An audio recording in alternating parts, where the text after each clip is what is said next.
Phelps is an author, keynote speaker, and workshop facilitator. He cut his teeth with companies like Adidas, the PGA Tour, and is now a featured Forbes columnist. He works with organizations that want to increase loyalty, sales, and word of mouth through brand, customer, and employee experience. His in-person and virtual programs stand out in a sea of sameness because he models his own message of differentiated experience. Stan, I am so excited to have you on the podcast today ahead of the 2.0 version release of Pink Goldfish. How are you? Yeah, I'm doing great, Chris. Thank you for having me, and I'm excited to jump right in. Awesome. Well, you got a great setup there. It's going to look great. I love the pink. I love the differentiated experience that you're already going with here for us today. So check that out. Looks good.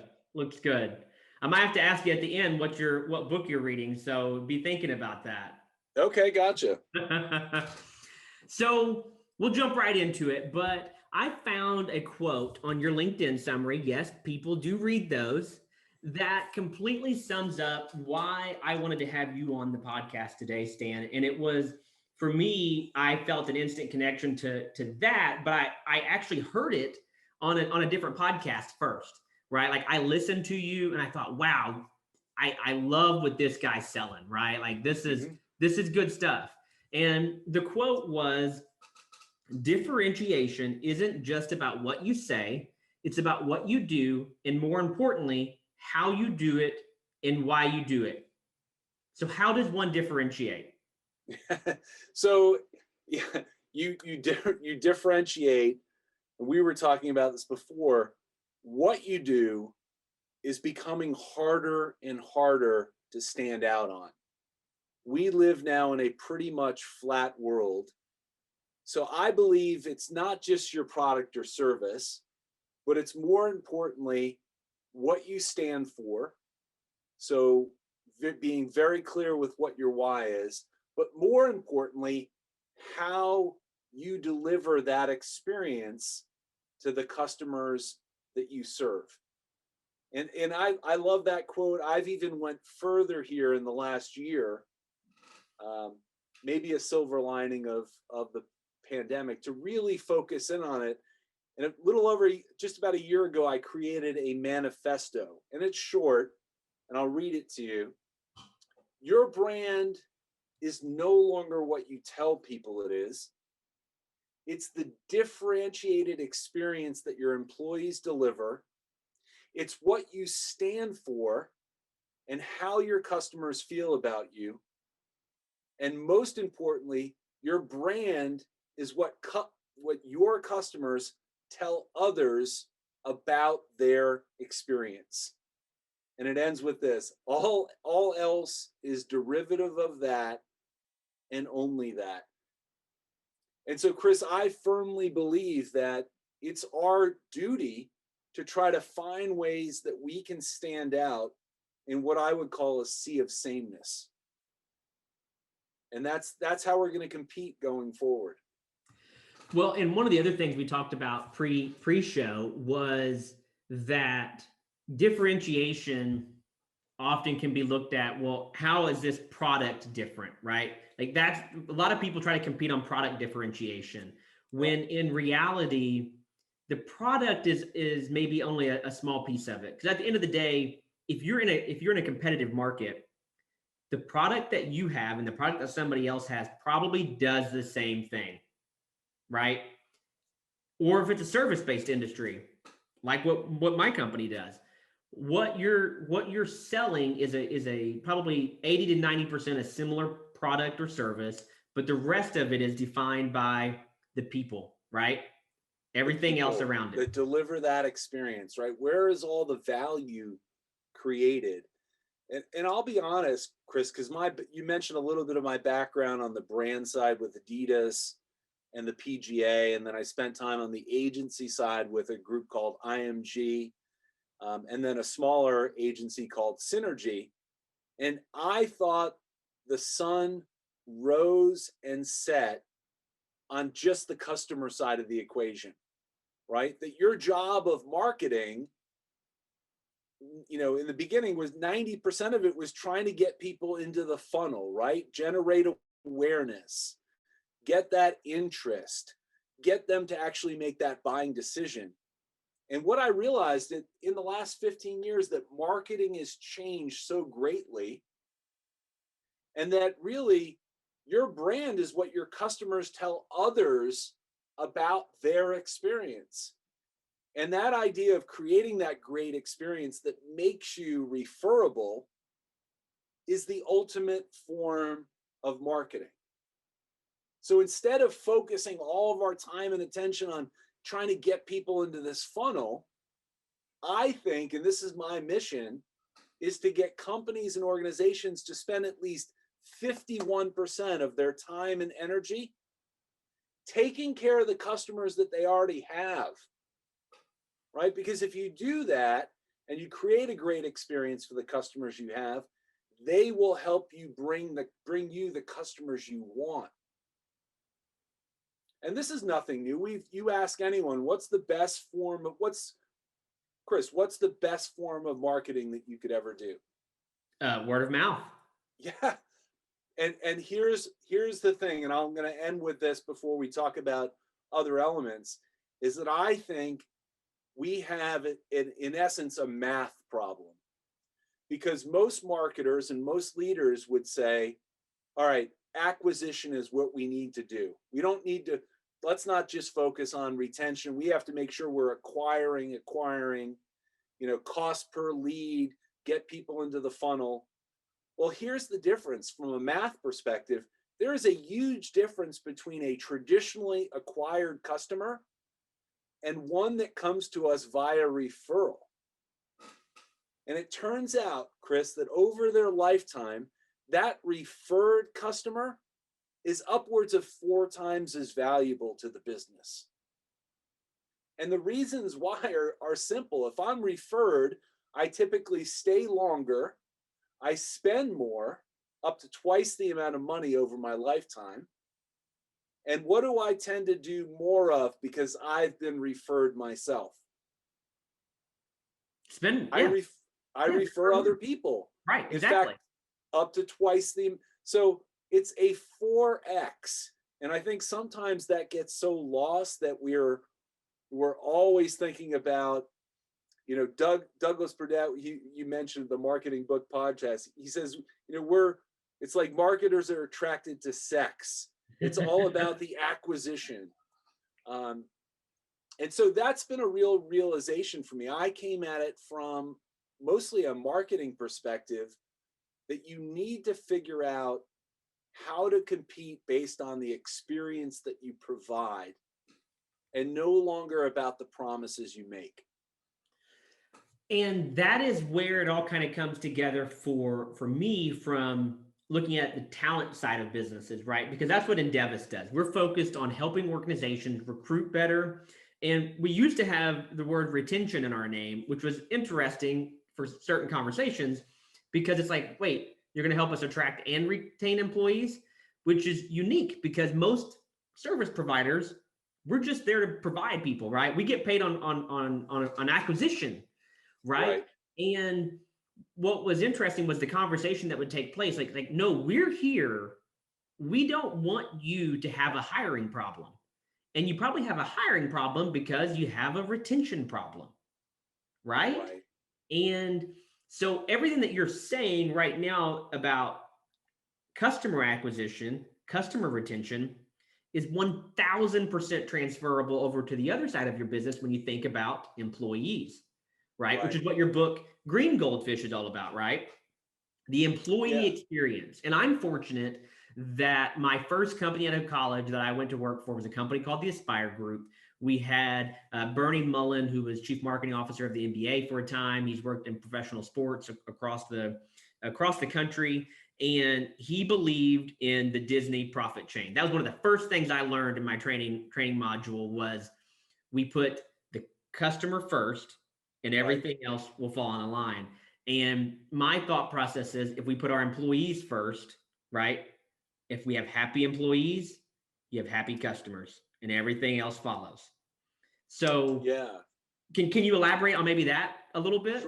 Sure. So as a way of background, I started writing about 12 years ago. And again, I thought the sun rose and set on the customer. And so for the first book in the series was the purple goldfish. And purple and a goldfish are just a metaphor, and we can get into that. But what I realized, I studied over 1,000 examples for this book. I crowdsourced hundreds of examples of how companies did the little things to elevate the experience that they provided. And what I realized was the biggest revelation for me is that the ones that really got it for the customer, Chris, even got it more so for their own employees. They put a greater emphasis on their own employees, and they did a lot of little things beyond the compensation to reinforce the culture of the organization, and at the end of the day, to drive engagement. And that I didn't learn my lesson. For green, I did another 1,000. That's the last time I made that mistake, by the way. But looked at over 1,000 examples of how you could do the little things and tried to find the different ways that you could do that. But you have it absolutely right. You cannot have happy, enthused customers, right, that are willing to refer you unless you have happy, engaged employees. Right. Because the service is the same, right? My experience is that interaction that I have with the person on the other side. Do they respond to me quickly and helpfully, right? Like, is it personal? One of the things that I've seen with a lot of software as a service companies is it's not very personal. It was very personal up front when they're trying to acquire Right. you.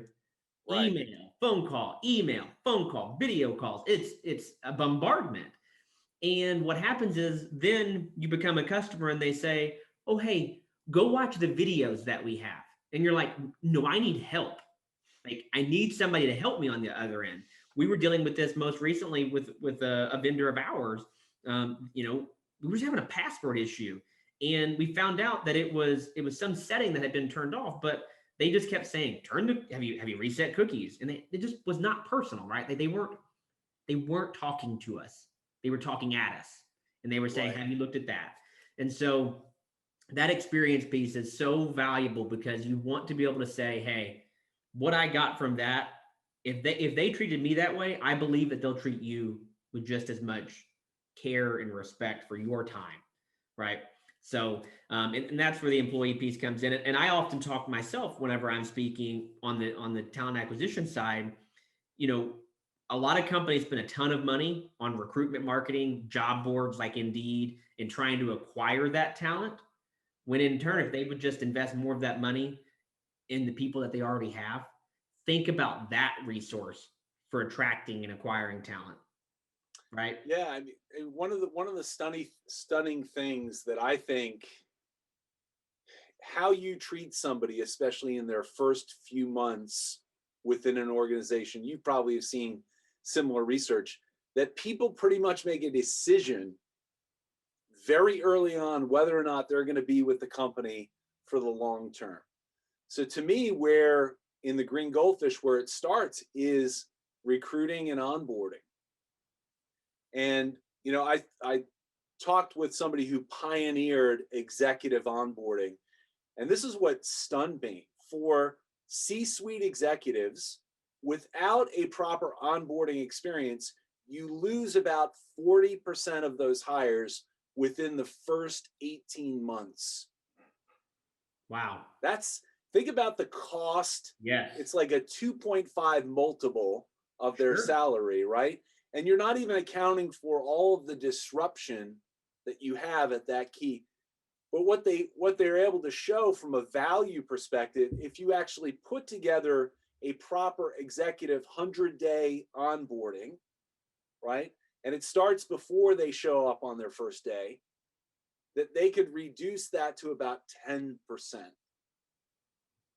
And to me, that was such a telling case for why wouldn't you invest more on the front end, as opposed to, you know what it feels like. You've probably worked at enough places. You show up and it's like, oh, we've got to find you a desk or get you set up.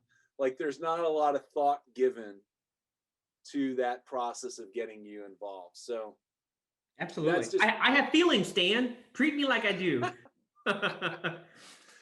and to your point earlier, I think, we've went through an evolution, and I write about this in one of my books, the red goldfish, and also in the yellow goldfish, that the 1.0 of business, who came first this is going back to like, 60, 70 years ago.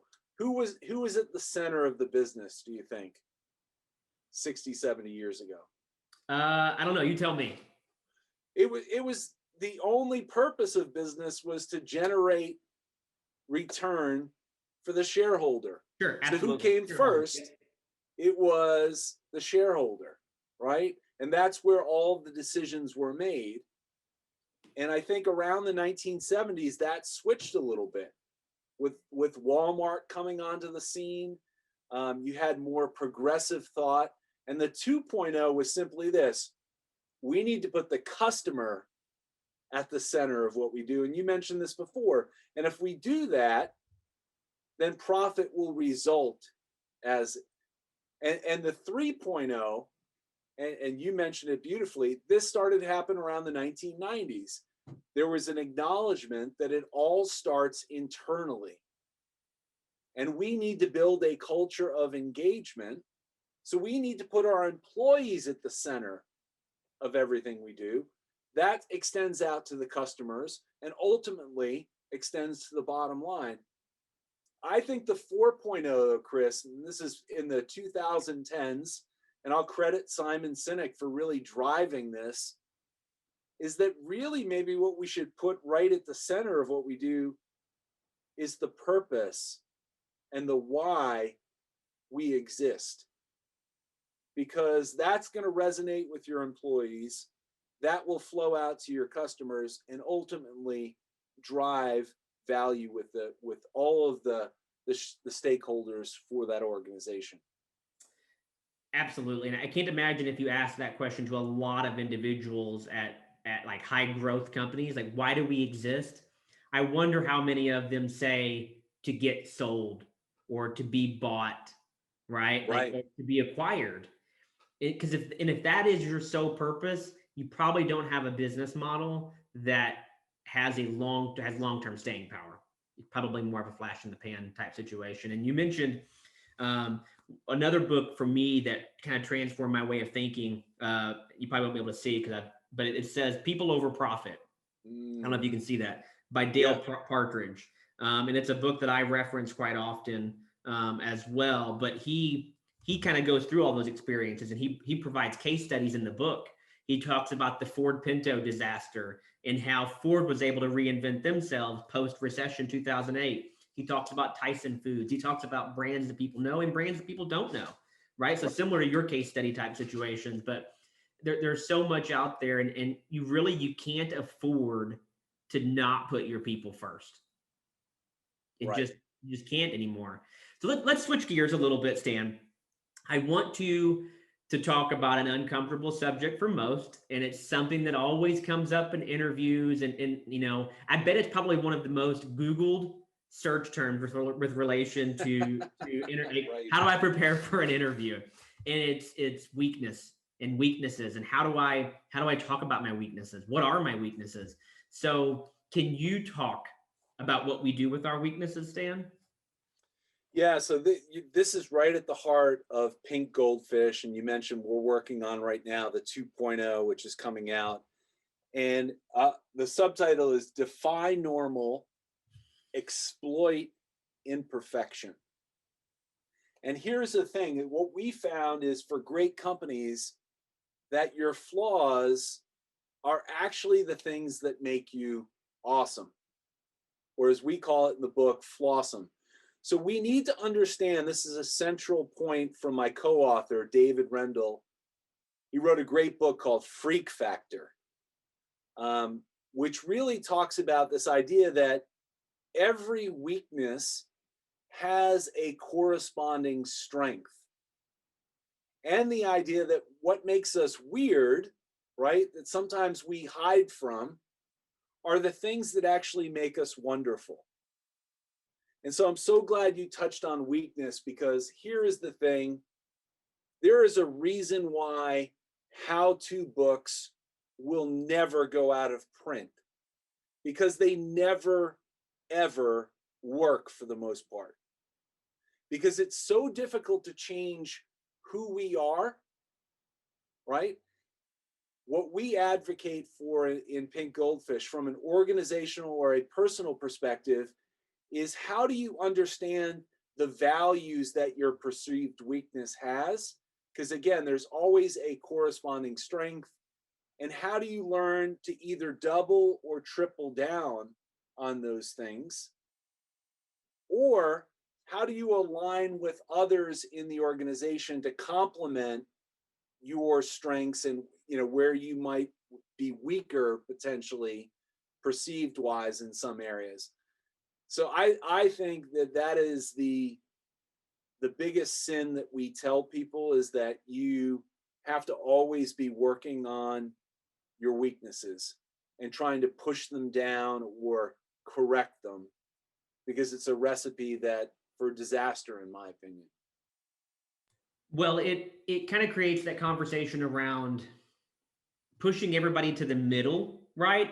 And not allowing people to exploit their strengths, right? Because if I'm working on my weaknesses, then I'm going to forget about what my strengths are, or I'm going to stray away from them. So, what would you recommend for people who are looking for ways to, like, how do I become more self-aware? Because that's number one when it comes to weaknesses, right? Do you have any recommendations about self-awareness? Yeah, so we talk about a process that we call the 6A process, and the first step, or the first A in that, is what we call awareness.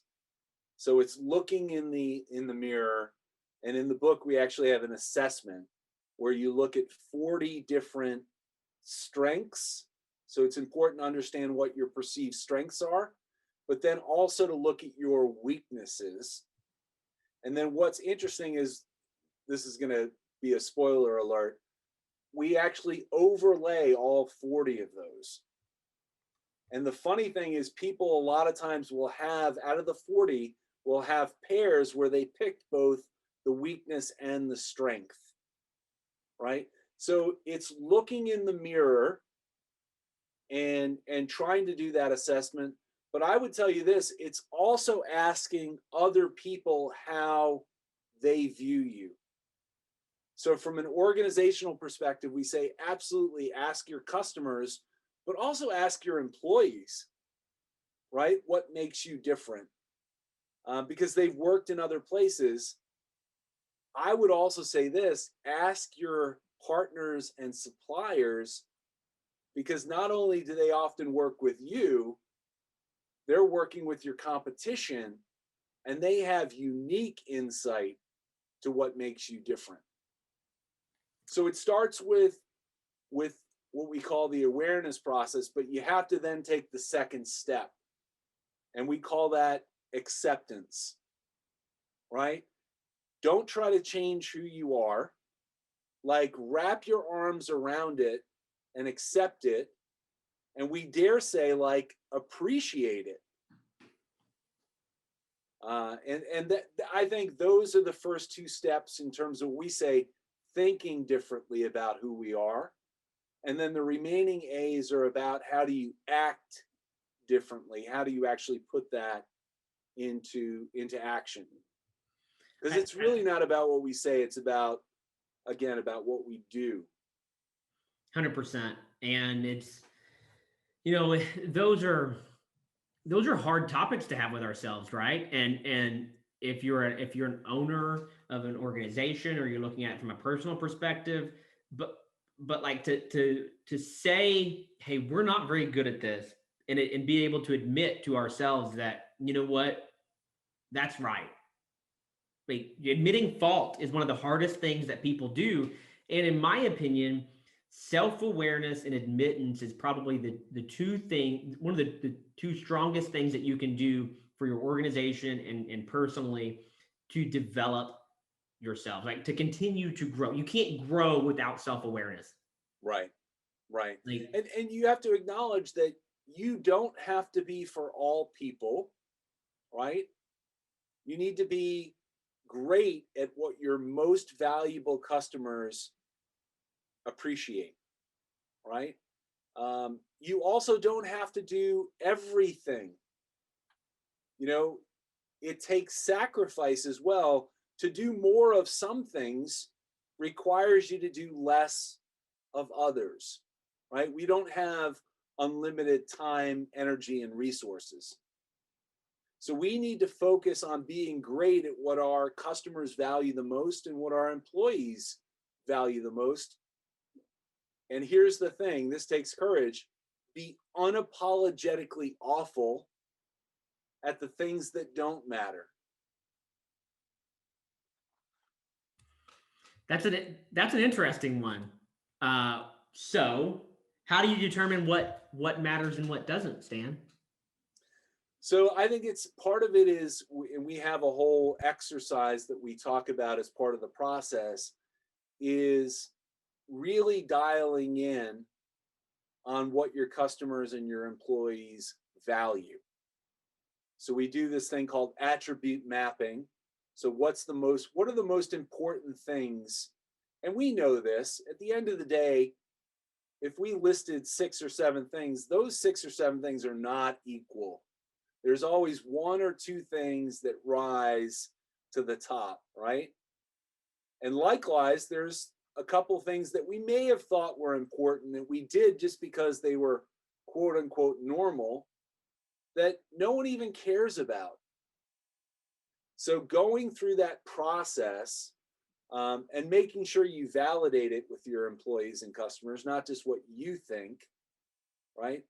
But then you start to find ways that you can either do what we call amplification.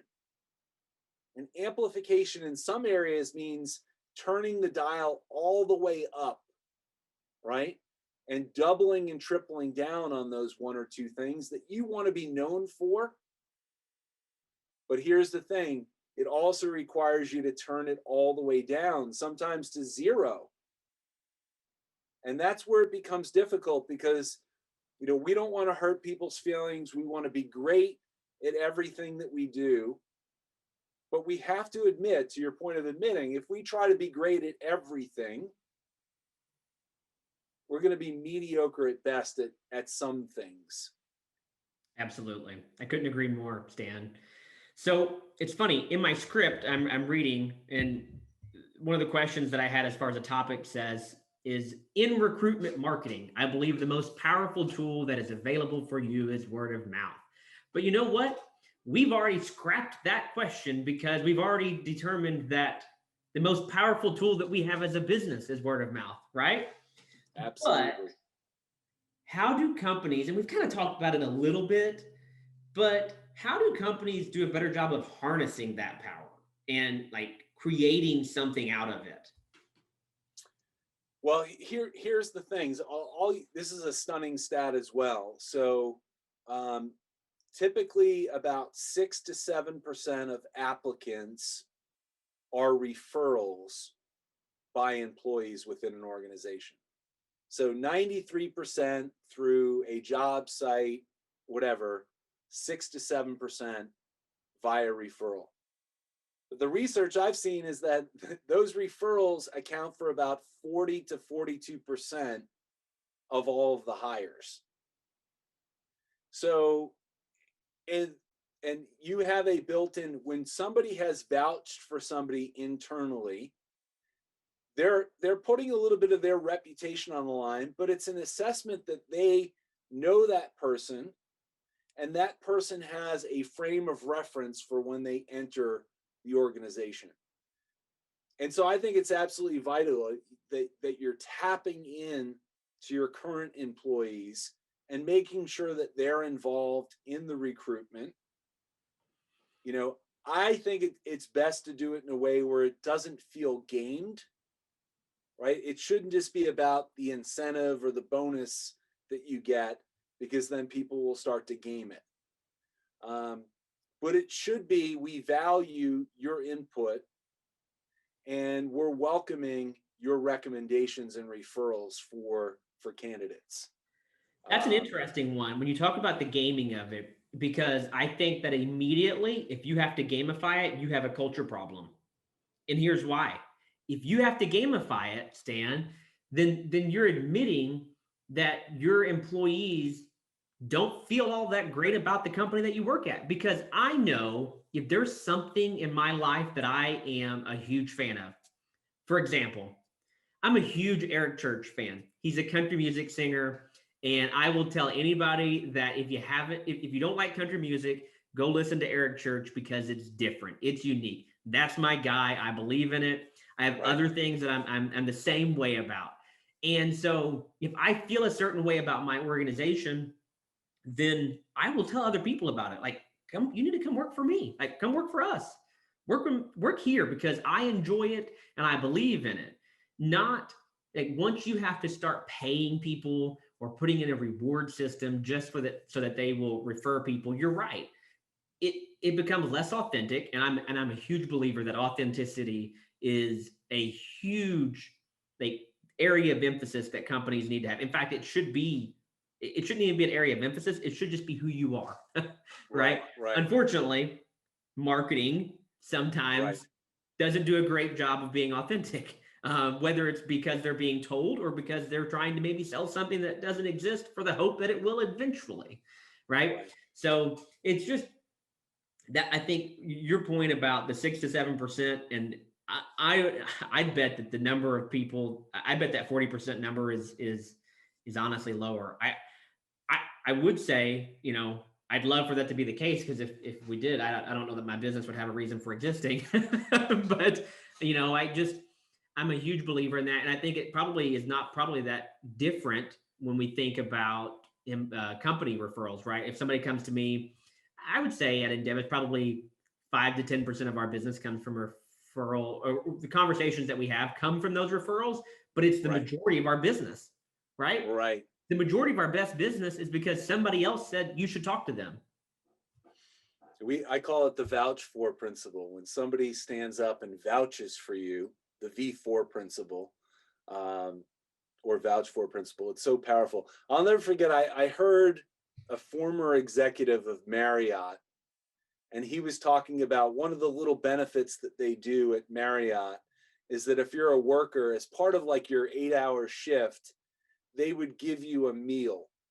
Like, so if you worked at a hotel, you would get a free employee meal.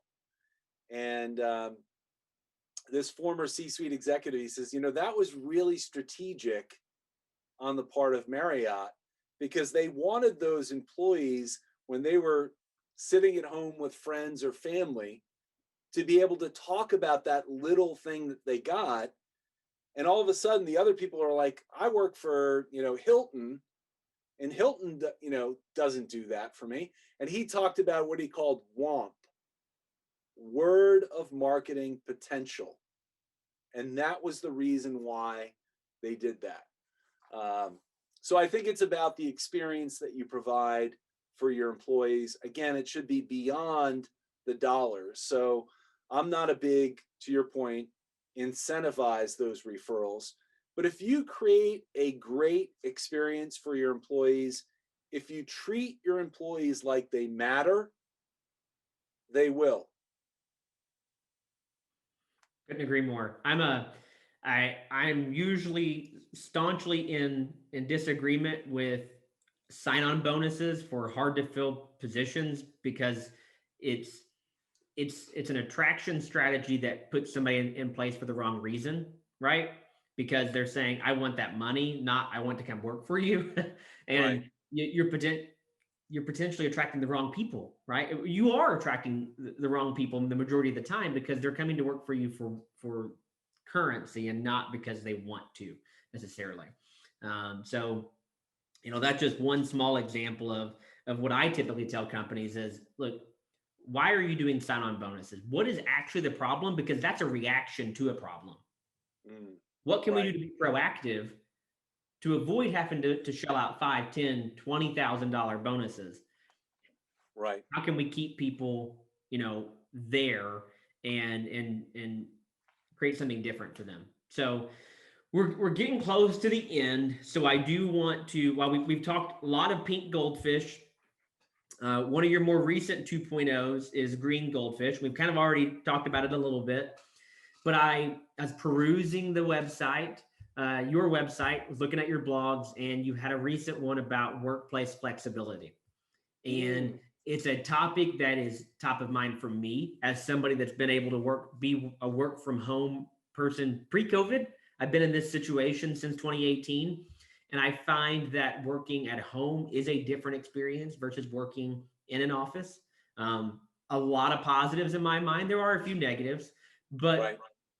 I'm really good at technology. I'm really good at scheduling and making sure that I get my people time, right? Which I think is one of the negatives that you could have if you weren't cognizant of that. But what I'm starting to see, we're recording this here in March of 2021, and I'm starting to see many air quote old school leaders and managers. Uh, the pandemic has forced them to change and manage differently due to remote work. But it was a forced change. It wasn't because they wanted to. But I'm Right. already hearing calls from these so-called leaders and managers that employees need to start returning to the office. They need to be here. We need to hire people here versus hiring somebody remote so that they can, I guess, be, I don't know, manage better. I don't know what the Right. difference is, right? Like, why do they need to be right here in front of me? How do we approach this mindset of workplace flexibility and change management of kind of the, these old school leaders? And what would you say to them to bring maybe more acceptance into, look, be more open to this, and Right. why? Right. Well, first off, the you know, and I did an entire book called The Gray Goldfish on kind of generational insights. And what you find is that everyone has the same opinion when it comes to flexibility. Like everyone appreciates flexibility. Um, and here's the thing, the Gen Zs and the millennials are really the first generations that have almost made it a requirement or a very key thing that they consider as they think about where they want to go and work. And I think, leaders, old school leaders, there is a mindset for them, especially in the older generations, that work is somewhere that you went, right? And that part of the way of proving your worth was the FaceTime, the showing up early, the staying late, to have that FaceTime with your manager. And so that's what they expect as they think about, um, leading. And work is again no longer work is what you do. And once and I think the pandemic has forced everyone to have to come to grips with remote work. And I think going forward that it's going to be about a little bit of a hybrid approach. I do think there is an amazing amount of benefit that comes from being in the same place with people.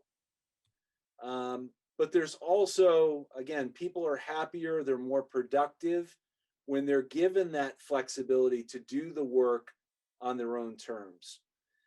And so I think we're gonna managers today are gonna have to understand that and work through this I think in the next couple of years it's going to be very much a hybrid type of environment.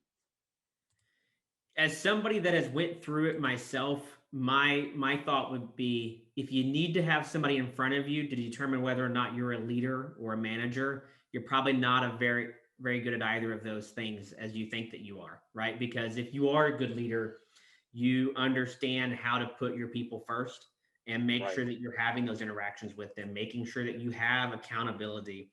The things that should be built into the job, if you have to be overseeing them personally in person every day, then you probably have some work to do as far as how you change the business. So, um, real quick, and in fact, I'm going to let's wrap this up. We're almost at time.